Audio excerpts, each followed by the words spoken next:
নমস্কার বন্ধুরা, মেদিনীপুরের রান্নাঘরে সবাইকে স্বাগত।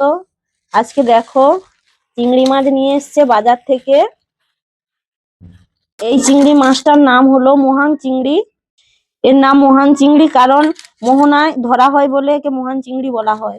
এর আরো একটা নাম আছে, গ্রাম্য ভাষায় এটিকে লক্ষ্মী চিংড়ি বলা হয়। কানের সাইজ যেরকম, এই চিংড়ি মাছের সাইজটাও ঠিক সেরকম। দেখো বন্ধুরা, সেই ছোট ছোট চিংড়ি মাছ। চিংড়ি মাছ বড় হয় না, এরকম ছোট ছোটই হয়ে থাকে। এইভাবে ভালো করে ছেঁকে নিব চিংড়ি মাছটাকে। একটু হলুদ দিলাম,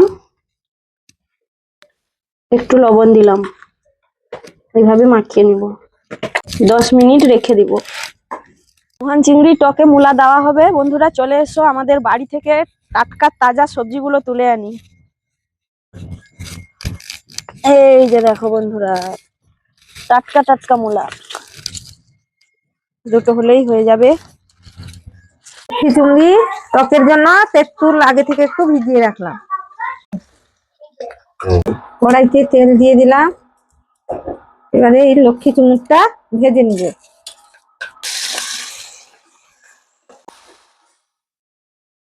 চিংড়ি টকের জন্য মূলাটা আর ওলকপিটা দিব, তাই এইটা আগে কেটে নিচ্ছি।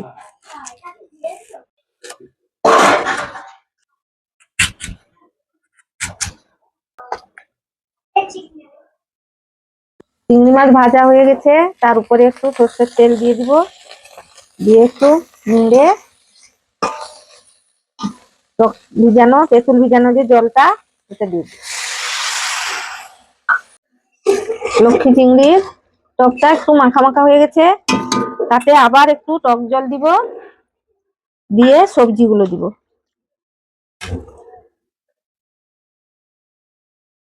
সাথে ঢাকাটা দিয়ে দিলাম। এবারে 15 মিনিট পরে ঢাকাটা খুলবো।